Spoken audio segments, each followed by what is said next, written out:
YTN 라디오 김우성의 생생경제.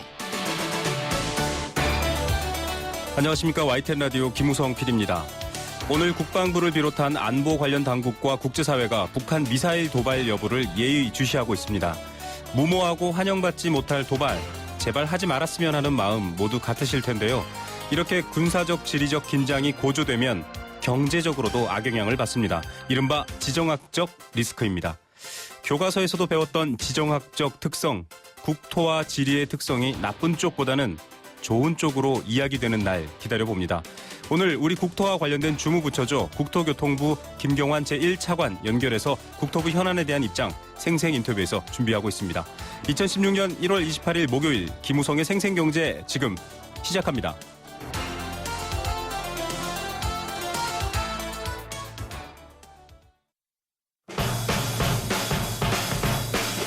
가장 빠른 증시 분석, 오늘의 증시 분석. 예, 따끈따끈한 증시 상황 알아보는 시간입니다. 오늘의 증시 유안타증권 박진희 부장 연결되어 있습니다. 안녕하십니까? 네, 안녕하세요. 예, 모처럼 1900선 회복한 것 같은데요. 오늘 코스피 시장이랑 주식 시장 어떻습니까? 네, 말씀드리도록 하겠습니다. 네, 오늘 종합주가 지수는 1906.94포인트 플러스 9.07포인트로 마감을 했고요. 코스닥 시장 같은 경우는 681.29포인트 플러스 6.04포인트로 마감을 했습니다.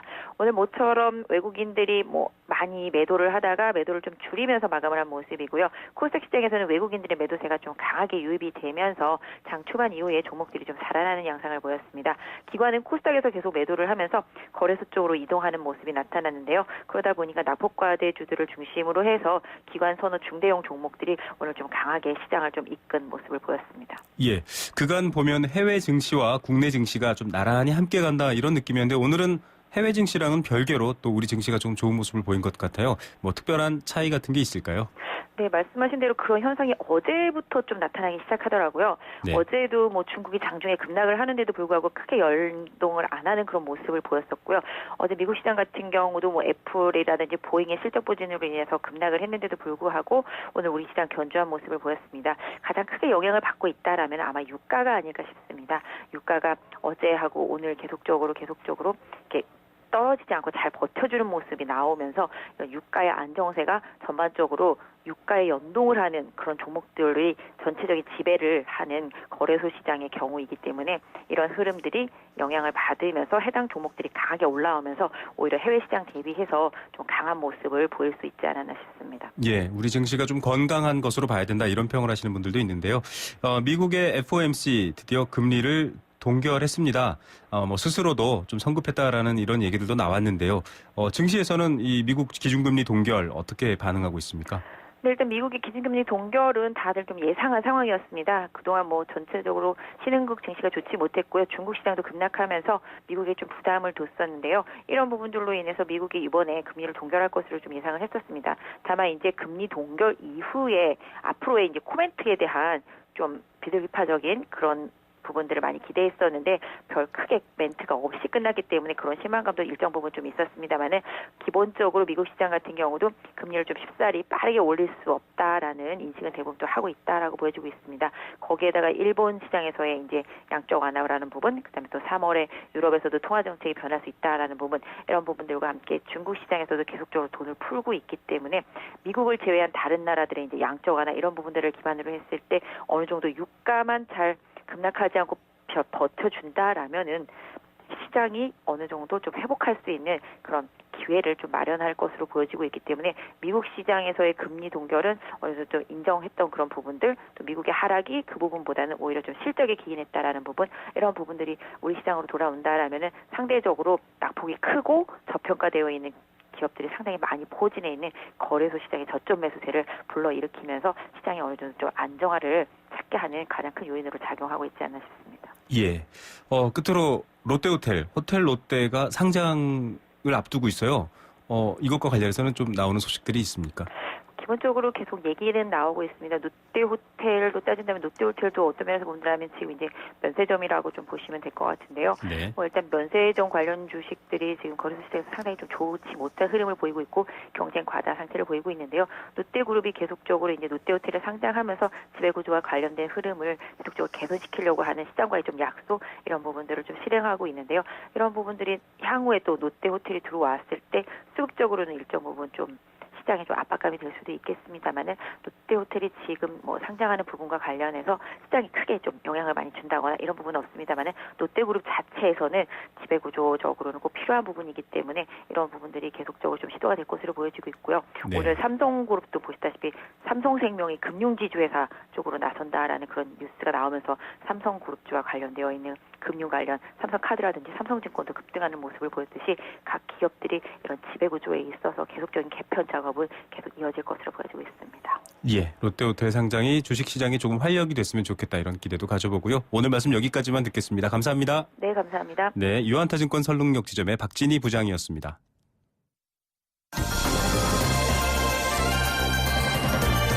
오후에 만나는 싱싱한 경제 소식, 경제뉴스 브리핑. 네, 이 시각 들어온 주요 경제 뉴스들 정리해드립니다. 비즈니스워치의 김춘동 기자 연결합니다. 안녕하십니까? 네, 안녕하세요. 자, 정부가 중금리 대출을 확대하겠다. 그러니까 중금리라면 뭐 낮은 금리는 아니고 또 아주 높은 그런 금리도 아니고 한 뭐 10%대 정도를 얘기하는 것 같은데 벌써 논란이 일고 있다고요? 네, 그 금융위원회가 어제 이 새 업무 계획에서 발표를 했는데 그 올해 하반기에 은행과 저축은행을 중심으로 1조 원 규모의 중금리 대출을 공급하겠다고 밝혔습니다. 네.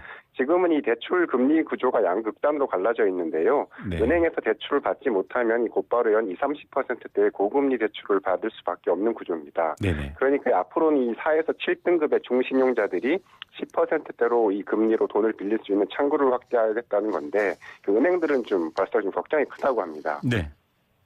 은행에서는 아무래도 조금 이 돈을 받을 수 있는 그런 어떤 그러니까 대출을 다 갚을 수 있는 능력이 떨어지기 때문에 걱정하는 거겠죠.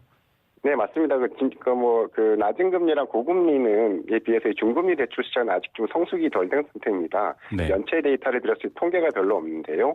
은행 입장에서는 이 돈을 빌려주고 그만큼 떼일 가능성이 높은 시장이라는 겁니다. 예. 은행들은 이미 뭐 중금리 대출 그래서 조금씩 좀 시험을 하고 있는데 이 와중에 금융위원회가 이번에 구체적인 공급 목표를 밝히면서 네. 이 은행들에게 좀 할당이 돌아오는 게 아니냐 이런 좀 우려가 좀 나오고 있는 겁니다. 예. 나중에 문제가 되면 손실은 은행들이 떠안을 수밖에 없는 구조가 되는 건데 예. 이 중금리 대출을 활성화하자는 취지는 좋은데 은행 팔을 비트는 방식으로는 좀 오래 갈 수 없다는 거고요. 그러다 보니까 일부에서는 이번 중금리 대출 이 확대가 4월 총선을 앞둔 선심성 카드가 아니냐 뭐 이런 지적도 좀 나오고 있습니다. 네, 돈을 빌려주는 것 뭐 쉽게 빌릴 수 있도록 해주는 게 좋은데 문제는 갚는 것도 중요한 부분이거든요. 네. 예. 자, 은행에서 대출을 받을 때 대출 보통 저희가 여러 가지 복잡한 서류를 아주 두툼하게 떼야 하는데 이제 좀 간소화된다고요? 네, 지금은 대출을 받을 때 뭐 제대로 읽어보지도 못하고 이 서명만 몇 번씩 좀 해야 하는데 네. 이 금융감독원과 은행연합회가 이 간소화 방안을 내놨습니다. 네. 우선 이 주택담보대출의 위험을 알리기 위해서 도입된 핵심 설명서가 이 기존의 상품 설명서로 좀 통합이 되는데요. 네. 이 중복되는 내용이 대부분이어서 이 대출 서류만 복잡하게 한다 뭐 이런 지적에 따른 겁니다. 네. 또 이 고령자를 비롯해서 이 금융 이해도가 낮은 소비자를 보호하려는 취지로 도입이 됐던 이 취약계층에 대한 불이익 우선 설명 의무 확인서도 역시 상품 설명서로 대체가 됩니다. 예, 간소화되는 건 좋은데 그러다가 뭐 위험 요인이라던가 어떤 뭐 연체할 경우에 뭐 금리가 올라간다던가 이런 설명들 제대로 못 들으면 어떡하죠? 네, 그 대신에 이 대출에 따른 위험 요인 또 이 소비자 권리에 대한 설명 의무는 더 강화를 했는데요. 네. 주택담보대출과 관련된 대출자 유의사항은 이 상품 설명서에 우선 보완을 하기로 했고요. 네네. 또 이 거치식 분할 상환, 뭐 만기 시 상환, 즉시 분할 상환 등 이 대출 방식 간에 이 총 원리금 상환 부담 예상액을 쉽게 비교할 수 있도록 설명해주고 또 이 거치식 분할 상환 대출은 이 거치 기간이 끝난 뒤에 또 매달 얼마씩 원리금을 내야 하는지도 이 구체적으로 좀 알려주도록 했습니다. 또 이 네. 대출을 받을 때 이 과도한 서류 부담은 줄이고 꼭 필요한 설명을 따로 듣도록 하겠다 이런 취지로 보시면 될 것 같습니다. 네, 좀 부담을 줄여주겠다, 쉽게 하겠다 이런 취지니까요. 일단 좀 지켜봐야 네. 될 것 같고요. 삼성전자 실적이 발표가 됐죠. 매출만 네. 해도 지난해 200조 원을 돌파했다. 또 우려의 목소리도 있고 여러 가지 상황이 있는데 좀 소개해 네. 주시죠. 오늘 뭐 연결 기준 실적을 발표를 했는데요. 지난해 200조 6,500억 원의 매출을 올려서 4년 연속 이 매출 200조 원을 돌파를 했습니다.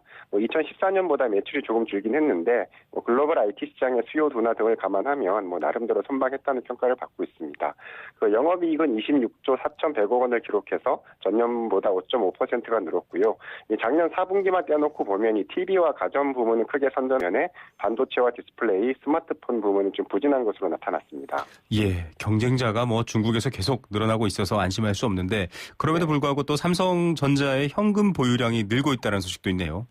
네, 그 작년 말 기준으로 보유 현금량이 71조 원을 넘었습니다. 작년 하반기에만 10조 원 가까이 좀 현금을 늘린 건데요.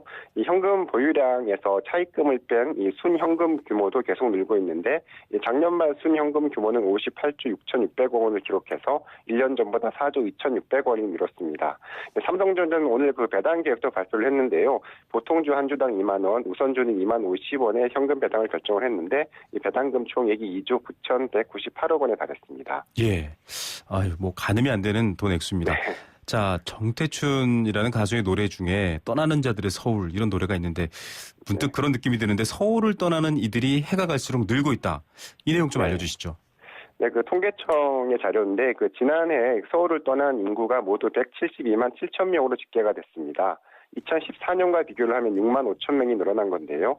이 전출 인구에서 전입 인구를 뺀 순유출 인구도 13만 7천 명을 기록해서 97년 이후 18년 만에 가장 많았다고 합니다. 네. 그러면서 올해 서울시 인구가 1,000만 명 아래로 좀 내려갈 것이 좀 확실시되고 있는데 지난해 서울 전체 인구는 1,002만 명으로 1,000만 명을 간신히 웃돌았는데요. 현재 이 순유출 추세면 올해 1,000만 명 아래로 내려갈 것이 좀 확실시되고 있습니다. 예, 이제 선거철마다 1,000만 서울 시민 여러분 이 말을 못할 것 같은데 이렇게 서울을 떠나는 이유도 있을 것 같아요.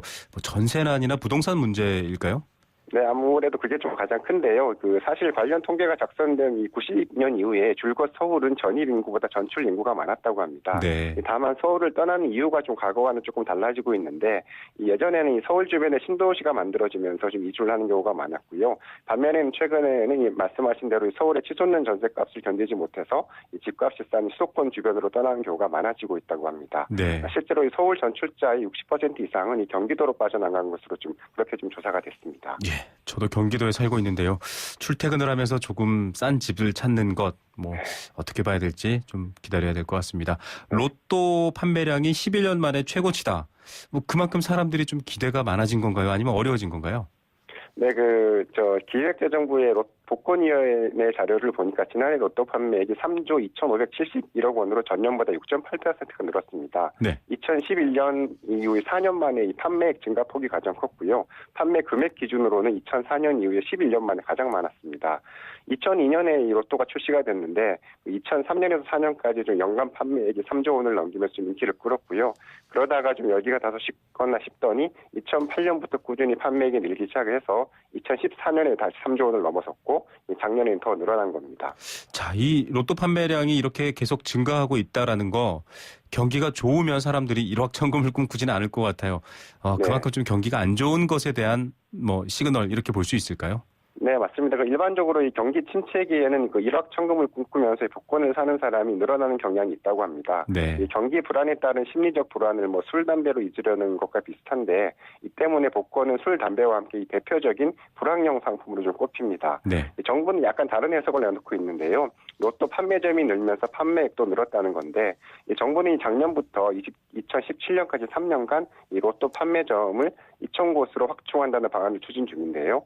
지난해 말 로또 판매점은 6,361곳으로 2014년 말보다 346건 정도가 좀 늘었다고 합니다. 예, 대표적인 불황형 상품 술, 담배, 로또 술집이 많아졌다고 해서 술을 많이 마시는 건 아니거든요. 정부의 해석도 조금 의구심이 갑니다. 오늘 말씀 여기까지 듣겠습니다. 감사합니다. 네, 지금까지 경제뉴스 브리핑 비즈니스워치의 김춘동 기자였습니다. 건강기능식품 광고입니다. 장사를 하다가 급하면 잠깐씩 문을 잠그고 갈 수밖에 없는데 손님들한테 미안하죠. 한 번이라도 시원하게 아는 사람끼리 통하는 대한민국 1등 브랜드 CJ 제일제당 전립소 080-000-9988 1등 브랜드는 07년에서 14년 식약처 소팔메토 생산 실적 기준입니다. 야, 남자가 할 일이 얼마나 많은 줄 알아? 경기 봐야 돼, 게임도 해야 돼, 가끔 한눈도 팔고 차도 돌봐야지. 피부관리보다 하고 싶은 게 많은 남자들을 위하여 우르오스 올인원 모이스처라이저. 단 한 번으로 하루 종일 파워보습. 이것이 남자의 올인원. 남자를 아니까 우르오스. 네, 생생경제 함께하고 계신 지금 3시 25분을 향해 가고 있습니다. 포스코와 함께했습니다. 선물과 함께 퀴즈 내드리는 시간이죠. 알칼리수로 건강해지는 내 몸 A수 한 박스 드리고요. 사색하는 시인 원재훈의 내밀하고 진실한 독서 고백. 상처받을지라도 패배하지 않기 위하여 저자 사인본 선물로 드리겠습니다. 자, 정답 맞춰주실 분은 단문 50원, 장문 100원의 정보 이용료가 부과되는 샵 0945. YTN 라디오 주파수입니다. 94.5, 0945. 우물정 0945번 문자 보내주시면 되고요. 스마트폰 앱 예스로도 참여하실 수 있습니다. 오늘의 퀴즈입니다. 정부가 고령층 가계부채 해소와 노후 보장을 위해서 3월부터 이것을 출시합니다. 자, 이것의 다른 이름, 내 집 연금 3종 세트 이런 제목도 있는데요. 현행 일시 인출금 한도가 연금 수령액의 50%인데 반해서 앞으로는 70%로 확대해서 주택담보대출 상환도 용이하게 하고 또 향후에 이걸 가입하겠다라고 약정을 하면 대출금리 우대 혜택을 집을 사는 사람에게 줄 수도 있다. 쉽게 말해서 집을 통해서 제가 노후 보장을 받을 수 있는 그런 연금을 받는다라는 건데요. 혹시라도 답이 조금 어렵다 싶으신 분께는 마지막 힌트 드립니다. 주택을 담보로 연금을 지급받을 수 있는 상품. 네, 지금 말씀드린 것 안에 답이 있습니다. 이것 무엇일까요? 네 글자입니다. 잠시 후에 뵙겠습니다. YTN 라디오 캠페인. 대한간호협회는 보건복지부의 위탁을 받아 중소병원협회와 함께 간호취업지원센터를 운영합니다. 가족이나 간병인 대신 간호사로부터 간호를 받을 수 있는 포괄 간호 서비스를 확대 적용하기 위해선 더 많은 간호사 인력이 필요합니다. 환자에겐 편안하고 안전한 간호를 제공하고 환자 가족에겐 사회적 경제적 부담을 줄여주고 국민 건강 증진에 기여할 포괄 간호 서비스 제도. 간호취업지원센터에서 간호사 재취업 관련 교육을 무료로 실시하고 있습니다. 취업을 원하시는 분들은 1522-1755, 1522-1755번으로 문의하시기 바랍니다. YTN 라디오 캠페인. 물 없는 한라산, 물 없는 제주 바다를 상상할 수 있나요? 제주의 아름다운 자연과 풍경은 깨끗하고 건강한 물이 있기에 가능합니다. 제주를 아름답게 만들어주는 건강한 물은 우리의 몸과 마음도 아름답게 만들어줍니다. 건강한 몸과 마음을 지키는 일. 아름다운 물을 사랑하고 지키는 일에서부터 시작됩니다. YTN 라디오 아름다운 물 캠페인은 광동제약과 제주특별자치도 개발공사와 함께합니다.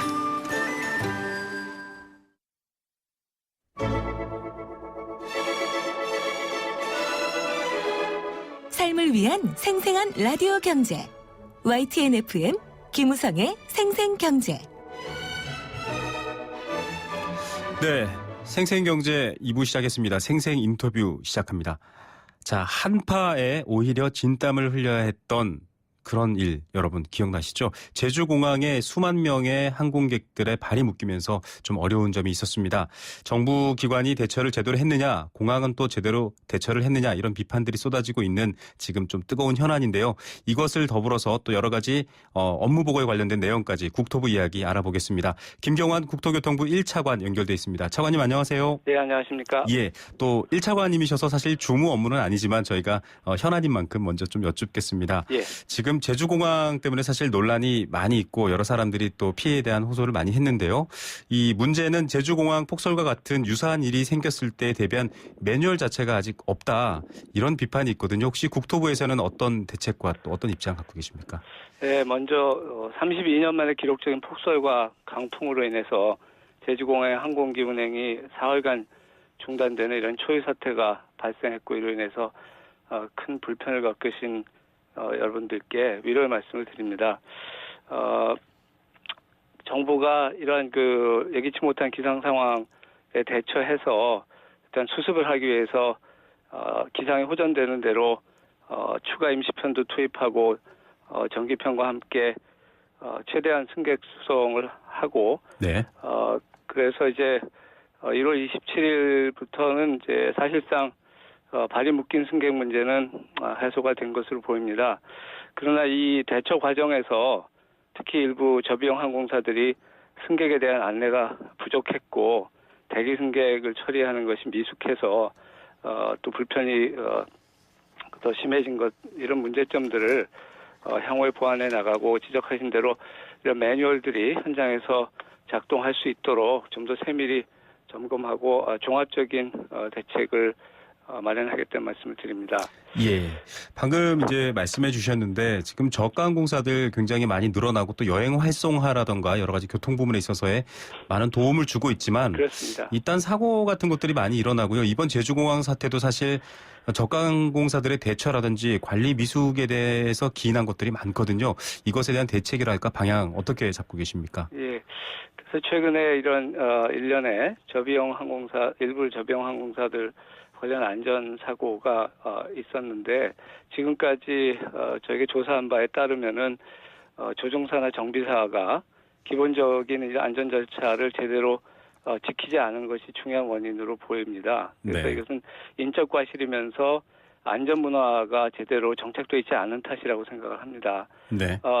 또한 지금 앵커께서 지적하신 대로 최근에 저가 항공사가 외형적으로 아주 크게 성장을 했는데 그에 걸맞는 안전 투자나 인력 확보가 충분하지 않았다는 것이 또 하나 근본적 원인으로 지적이 됩니다. 예. 그래서 정부에서는 이 문제가 발생한 이후에 그 8개 국적 항공사 대표들을 소집해서 안전점검회의도 했고 네. 1월 11일부터 특별 안전점검을 2월 말까지 시행 중입니다. 그래서 지금까지의 진행된 진단 내용을 바탕으로 오늘 이 저비용 항공사 안전 강화 추진 방향을 일부 발표했는데요. 결국은 아까 말씀드린 대로 안전의식을 바로 세우는 데 역점을 두고 이 항공사들의 이런 운행 절차나 안전 시스템을 보완하도록 감독도 철저히 하는 동시에 이 항공사들이 외적 성장에 걸맞는 적절한 안전 투자를 하도록 정부가 철저히 관리하겠다는 말씀을 드립니다. 예. 그래서 2월 말까지 이 특별 점검이 완료되면 이 점검 결과를 반영해서 종합적인 안전관리 대책을 3월 중에 확정해서 철저히 시행해서 이런 사태가 다시 일어나지 않도록 최선을 다하겠습니다. 네. 국토교통부가 국민들께는 좋은 행정 서비스를 하지만 이렇게 저가항공사라던가 관계사들에겐 좀 엄한 역할을 하셔야 될 것 같고요. 그 이야기들 저희도 기다려 보겠습니다. 그렇게 하겠습니다. 예. 얼마 전 업무 보고 하셨잖아요. 예, 그렇습니다. 예. 국토부가 또 여러 가지 선물 세트들도 내놨는데 중점적으로 추진할 사업들 좀 소개해 주시죠. 예. 무엇보다 우리 경제가 어렵습니다. 특히 올해도 이제 우리 경제를 둘러싼 대내외적 불확실성이 매우 크고 이런 상황에서 경제부처인 하나인 국토교통부가 올해는 우리 경제 활력을 증진시키는데 역량을 집중할 생각입니다. 그래서 그 민간 투자를 확대하고 이런 민간 투자를 촉진하기 위해서 규제 프리존을 도입하고 또 도시의 어떤 첨단 산업단지 같은 혁신형 기업 입지도 제공을 하려고 합니다. 두 번째로는 이제 좀 긴 안목에서 네. 미래 성장 동력을 발굴해서 육성해야 되기 때문에 우리 국토교통 분야의 7대 신산업을 선정해서 규제 개혁과 지원을 통해서 육성해 나가려고 합니다. 여기에는 자율주행차라든지 드론 그리고 공간 정보 해수 담수화, 또 스마트 시티, 그리고 특히 기후변화에 대비한 제로 에너지 빌딩, 그다음에 부동산 투자 회사를 말하는 리츠, 이런 것들을 이제 육성하겠다는 계획입니다.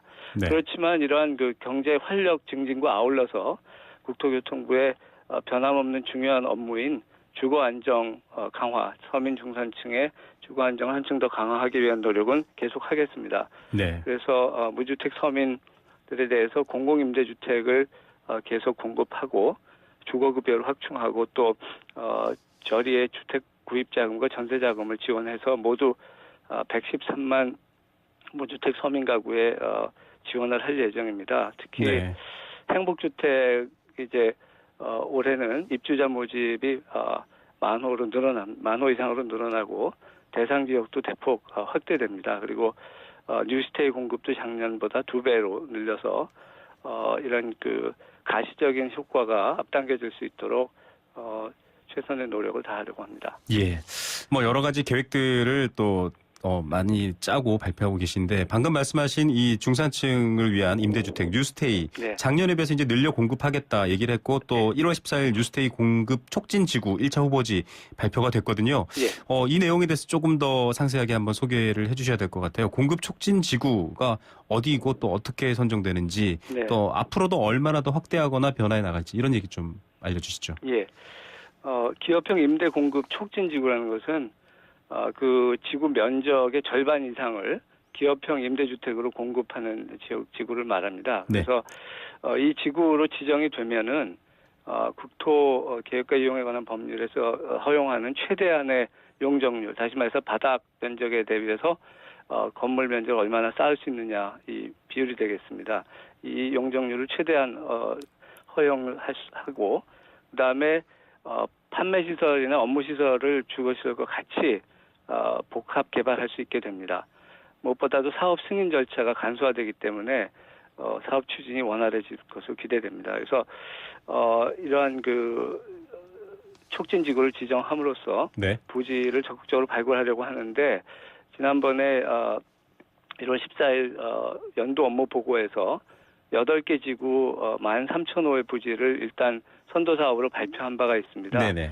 이 후보지를 선정한 기준은 일단 보전 가치가 낮으면서 입지가 좋은 도시 인근의 그린벨트, 여기에 이제 과천의 조함이라든지 인천의 네. 연수 등이 들어갑니다. 또 직주 근접이 가능한 도심에 위치한 땅, 이게 서울의 물레동이라든지 네. 대구의 대명동 같은 데가 여기에 해당합니다. 그래서 지금 8개 지구의 13,000호를 선도 사업으로 발표했고 금년 중에 25,000호 정도의 그 부지를 공급 촉진 지구로 지정할 생각입니다.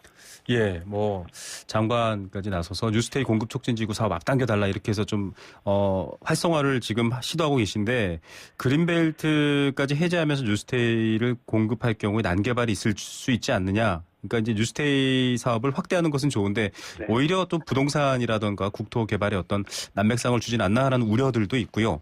또 입주 시기가 2019년 이후여서 당장의 어떤 어려움을 해결하기엔 멀지 않나 이런 걱정이 있거든요. 어떻게 답변하시겠습니까? 네, 뭐 중요한 지적이십니다. 특히 이제 그린벨트는 우리가 오랫동안 체계적으로 관리해온 중요한 정책이고 이 뉴스테이 공급을 하는 과정에서 주변과 조화로운 개발이 이루어지도록 지자체와도 협의하고 중앙도시계획위원회 심의를 거치도록 해서 난개발이 일어나지 않도록 최선을 다할 것입니다. 네. 그리고 그린벨트를 이번에 추가적으로 해제하는 것은 아니고 이미 이제 그 계획된 해제 총량이 있습니다. 그 총량 범위 안에서 비교적 환경 가치가 낮은 지역을 우선적으로 선정해 나가겠다는 말씀을 드립니다. 예. 또 앵커께서 지적하신 대로 당장의 뉴스테이 입주가 되는 것이 아닌 것은 사실입니다. 그래서 일단 당장 그 서민들의 주거 안정을 위해서 그 즉시 입주가 가능한 공공임대주택 공급을 계속 늘리고 있습니다. 네네. 이게 이제 입주가 가능한 준공 물량 기준으로 작년에 역대 최대인 15만 호를 공급했습니다. 네. 올해도 뭐 역대 두 번째가 되겠습니다만 11만 5천 호를 계획하고 있습니다. 이 중에서도 매입임대라든지 전세임대주택은 이사철에 맞춰서 최대한 조기에 공급하도록 하겠습니다. 그리고 뉴스테이는 중산층 주거 안정을 위해서 추진한 사업이지만 하여튼 입주자 모집 규모를 점차 늘리고 있고 17년부터 내년부터는 입주가 시작될 수가 있는데 최대한 이 정책의 체감도가 높아질 수 있도록 노력을 하겠습니다.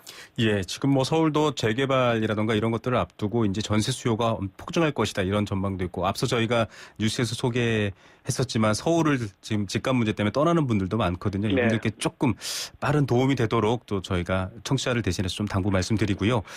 뉴스테이 사업에 연기금 참여도 확대시킨다. 연기금도 참여를 하겠다. 네. 이런 얘기가 나오고 있어요.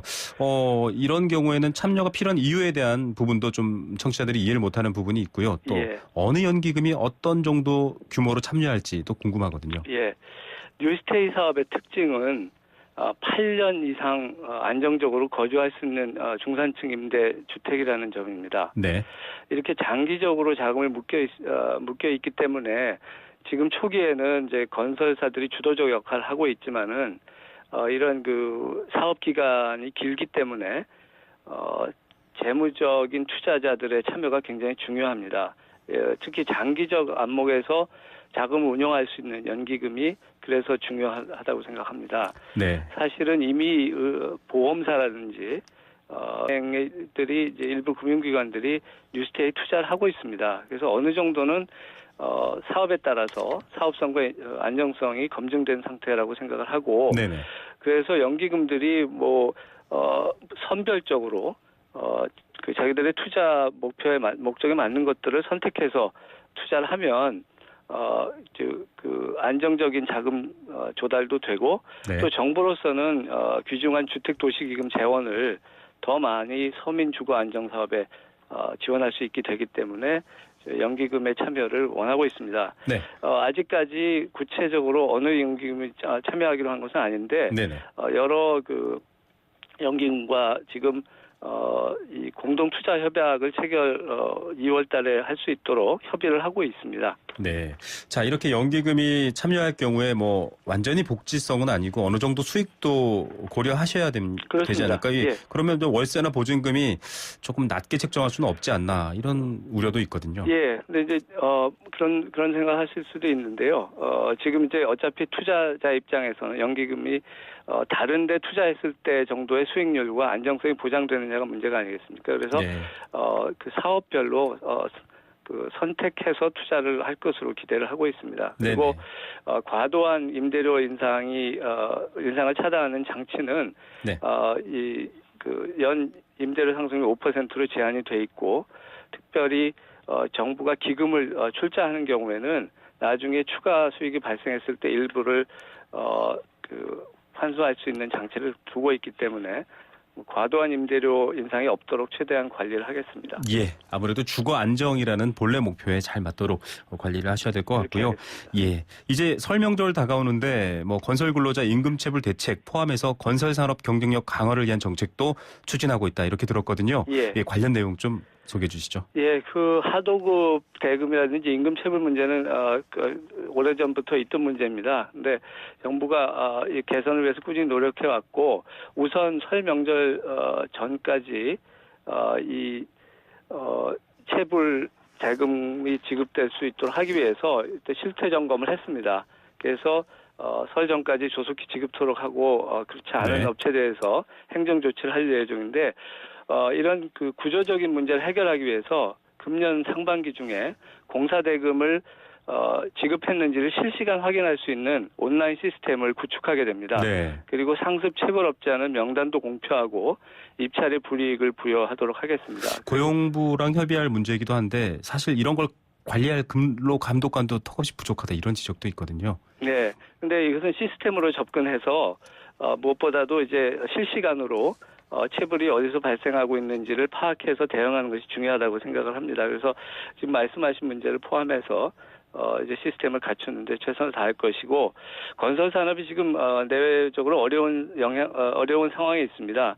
근데 이것을 우리는 기회로 삼아서 일단 국내 시장에서는 우수한 기업이 더 많은 기회를 받을 수 있도록 입찰 제도의 변별력을 높여서 이런 그 구조를 개선해 나갈 것이고, 해외 진출도 지금 중동이 굉장히 부진합니다. 그런데 이런 그 출혈 경쟁을 지향하고 수익성을 추구하는 그런 리스크 역량도 키워서 기술과 금융을 결합한 투자 개발형 사업에 적극적으로 참여할 수 있도록 최선을 다하려고 합니다. 예, 국지라고 안 하고 국토라고 하는 이 흑토라고 하는 말을 쓰는 만큼 근간이 되는 여러 가지 정책들 많이 발표해 주셨는데요. 네. 추진 잘 되시길 저희도 응원하고 또 지켜보겠습니다. 오늘은 시간관계상 여기까지만 듣겠습니다. 감사합니다. 예, 감사합니다. 네, 국토교통부 김경환 1차관이었습니다.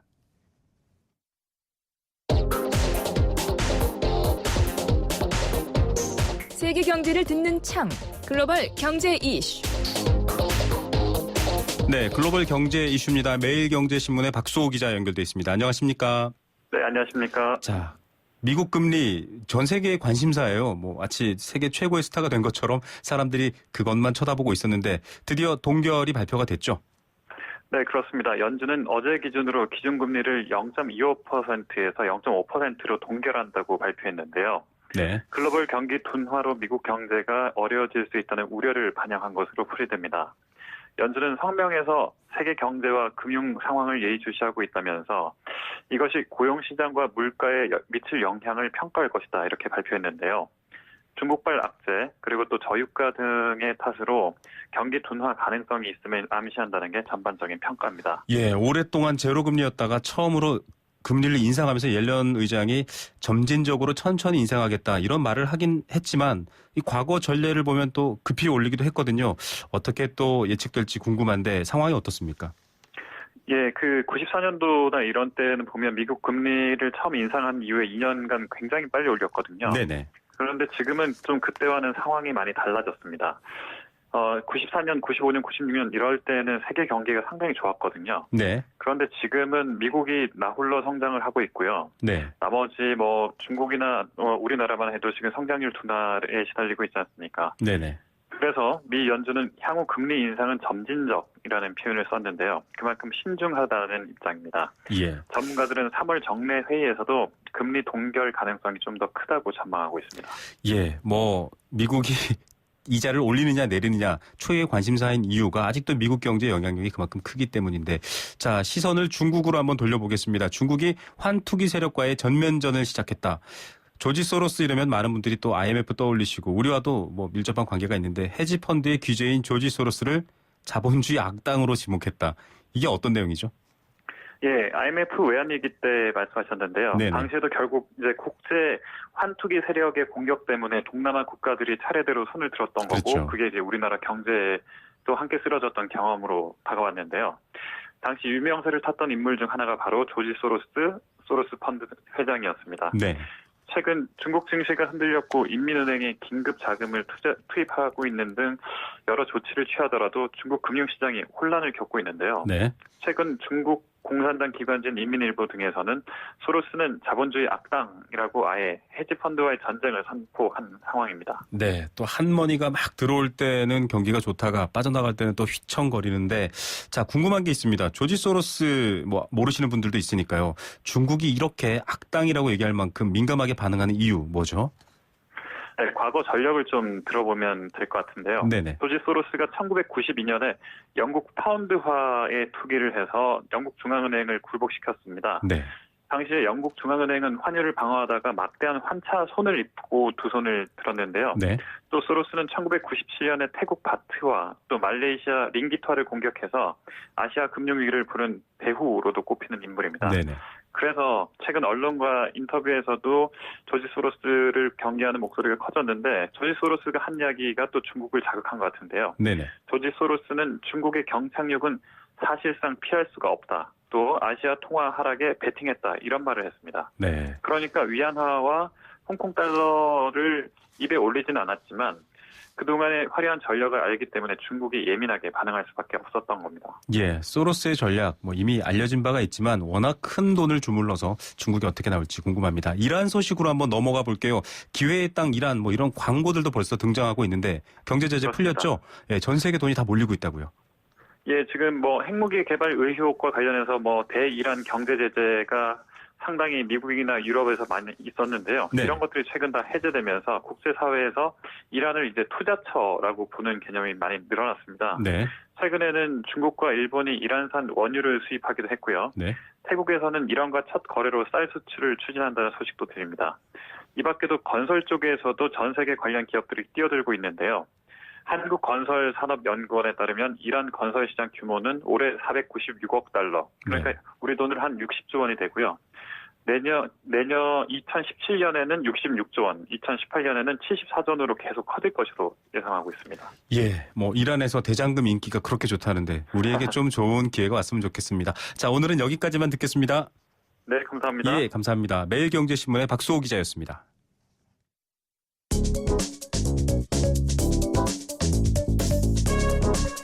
스마트 IT 뉴스. 네, 빠르게 변하는 세상 똑똑하게 따라가 보는 시간입니다. 스마트 IT 뉴스 한경닷컴의 김민성 기자 연결되어 있습니다. 안녕하십니까? 네, 안녕하세요. 자, 스마트라는 말 원래는 좀 똑똑한 이런 뜻인데요. 스마트 워크, 똑똑하게 일하다 이런 뜻인가요? 스마트 워크라는 게 소개가 됐네요. 네, 요새 그 스마트 워크라고 되게 뭐 일상적으로 저희가 일하는 공간이나 그리고 공장 등에서 조금 더 효율적으로 어떻게 하면 일을 잘할 수 있을까, 효율성을 높일 수 있을까, 이 기술을 뭐 IoT 기반의 사물 인터넷 기반의 모바일 기술들과 연동해서 그 발전시키는 기술들이 많이 소개되고 있어요. 그것들이 네네. 스마트 워크의 통칭으로 보시면 되겠습니다. 예. 구체적으로 어떤 장점들이 있어서 좀 이런 것들이 화제가 되고 있죠?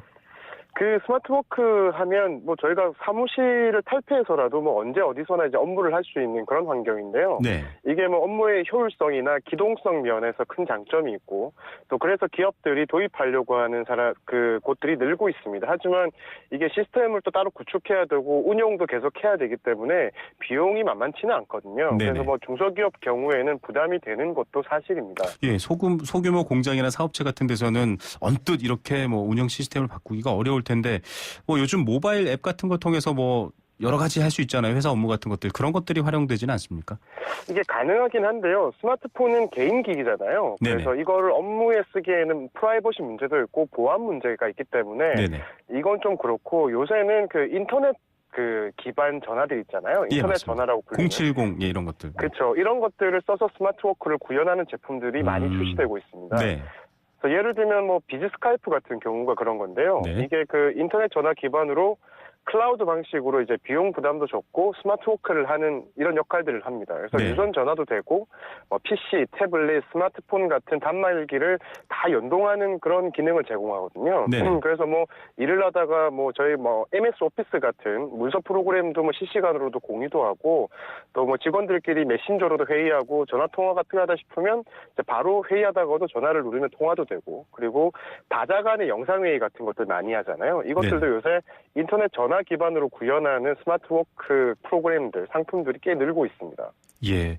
자, 이거 뭐 프린터에서 하나하나 10명이 회의하면 10부 출력해가지고 책상에 나눠주고 막 사람들 모이고 시간 맞추고 이런 게 이제 없어지니까 정말 스마트해지는 것 같긴 합니다. 근데 이런 스마트한 것들을 공장에 접목했을 때는 또 스마트 팩토리가 된다고요? 그렇죠. 저희가 뭐 일상적으로 저희 뭐 화이트 컬러 분들이 그 책상에 앉아서 하는 일이 스마트 워크 뭐 이런 걸 생각하시면 될 텐데 네네. 저희가 공장에서 하는 스마트 팩토리에도 이런 스마트 기술들이 많이 접목되고 있어요. 아, 네. 네, 예를 들면 최근에 그 세계 최대 그 스마트폰 위탁 생산 업체죠. 폭스콘. 네, 아이폰 만드는. 네. 네, 그렇죠. 아이폰을 만드는 곳으로 유명한데 최근에 스마트 팩토리 전환 계획을 밝혔어요. 네. 이 폭스콘이 특히 손잡은 곳이 우리나라 그 SK CNC입니다. 네네. 스마트 팩토리를 전환하겠다고 발표했는데 주목되는 것은 이 폭스콘이라는 곳이 이 규모의 경제 측면에서 대단히 되게 크죠. 적은 예. 단가로 많은 그 제품을 생산해내는 곳이거든요. 네. 폭스콘이 스마트 팩토리로 전환을 해버리면 정말 그 뭐 효율성이나 생산성, 뭐 인건비 이런 것들을 엄청나게 아낄 수 있는 그런 힘들이 발생한다고 합니다. 그래서 지금 일단 폭스콘이 프린터를 생산하는 그 라인에 지금 스마트 팩토리를 접목한다고 하거든요. 네네. 이렇게 되면 시간당 생산할 수 있는 한 사람이 시간당 생산할 수 있는 프린터가 1.3대에서 1.9대로 50% 가까이 늘어난답니다. 하지만 인력은 기존의 30%를 줄일 수 있다고 해요. 네. 이런 뭐 장점들이 있다고 합니다. 예, 장점인데 또 한편으로는 인력을 그렇죠. 줄였다 이러면 좀 약간 단점이 아닌가라는 걱정도 됩니다. 자, 저가 그렇죠. 인건비를 찾아서 뭐 기업들은 끊임없이 생산 기지를 바꿔가고 있는데 좀 이런 게 가능하다, 스마트 팩토리가 가능하다, 굉장한 이슈가 될 수 있겠습니다. 그러니까 사실 뭐 이렇게 중국, 뭐 최근에 베트남, 과거에 저희 한국도 싼 인건비를 그렇죠. 앞세워서 제조 대국으로 성장하는 발판을 마련했잖아요. 네네. 이제부터는 이런 노동 집약의 문제를 ICT 기술이 풀 수 있다라는 게 대단히 중요한 건 것 같습니다. 네. 아무리 요새 소프트웨어의 힘이 중요하다고는 하지만 하드웨어의 힘은 여전히 막강하거든요. 제조업 중요하죠. 중국이 지금 제조 2025라는 전략으로 스마트 워크를 첨예하고 있는 것도 같은 이유입니다. 네. 자, 우리나라는 그러면 어떻게 가고 있죠? 특히 스마트 팩토리 부분 좀 궁금한데요. 그렇죠. 뭐 스마트 워크나 스마트 팩토리나 다들 관심은 많은데 이게 초기 투자비가 너무 크다는 이 단점들이 있습니다. 특히 공장에서는. 왜냐하면 이게 스마트폰이랑 비슷한 거라서 운영 체제도 있어야 되고 또 이게 그 공장을 실시간으로 파악할 수 있는 다양한 로봇이나 센서 장비 등이 돈이 많이 들어가거든요. 네네. 그래서 지금 우리나라 같은 경우에는 삼성 SDS나 LG CNS, 아까 설명드렸던 SK CNC, 포스코 ICT 같은 이런 스마트 팩토리 솔루션 사업을 많이 지금 확대하고 있습니다. 이걸 통해서 지금 해외 진출 기회도 엿보고 있는 상황이고요. 자, 이런 것들, 이런 이 관리 기술이 우리가 아주 세진다면은 이런 것 자체 수출로도 굉장히 경제적 성과를 낼 수 있겠네요. 그렇죠. 네. 다만 이게 나중이 되면 저희도 이제 중국이 빠르게 제조가 스마트 팩토리, 스마트 워크로 변환해 가면 분명히 중국처럼 이제 거대 자본을 많이 가지고 있는 회사들이 대단히 첨단화되는 거거든요. 네네. 그러면 분명히 한국 제조업에도 좀 위기가 닥칠 수 있다는 점을 좀 경계해야 될 것 같습니다. 예. 그래서 아까 저 말씀처럼 단순히 인건비 줄이는 차원이 아니라 좀 제조의 생태계를 개선한다는 측면에서 좀 이 기술들을 바라보면 어떨까 싶습니다. 예, 맞습니다. 여러 가지 비용의 문제가 아니라 또 여러 가지 산업 생태계 문제로 바라봐야 한다는 지적 옳은 것 같습니다. 오늘은 여기까지 드릴게요. 감사합니다. 예, 감사합니다. 스마트 IT 뉴스 한경닷컴의 김민성 기자였습니다. 건강기능식품 광고입니다. 장사를 하다가 급하면 잠깐씩 문을 잠그고 갈 수밖에 없는데 손님들한테 미안하죠. 한 번이라도 시원하게 아는 사람끼리 통하는 대한민국 1등 브랜드 CJ 제일제당 전립소 080-000-9988 1등 브랜드는 07년에서 14년 식약처 소팔메토 생산 실적 기준입니다. 네, 생생경제 포스코와 함께했습니다. 오늘도 많은 분들 사연 주셨습니다. 모기지론 주신 분도 있는데 비슷합니다. 예, 같은 내용이죠. 그러나 정답은 주택연금이었습니다. 정답자 발표해드릴게요. 1911 뒷자리 쓰시는 분 오늘도 참석 잘 들음 정답 주택연금. 네, 간결하시네요. 3620 쓰시는 애청자님입니다. 주택연금이라 하오. 예, 사는 문제 아주 중요하죠. 네. 늘 생생경제도 주거, 사는 것, 삶 이런 문제들 지켜보면서 여러분과 함께하겠습니다. 오늘 순서는 여기까지고요. 내일 오후 3시 10분에 다시 돌아오겠습니다. 김우성의 생생경제 김우성 PD였습니다. 감사합니다.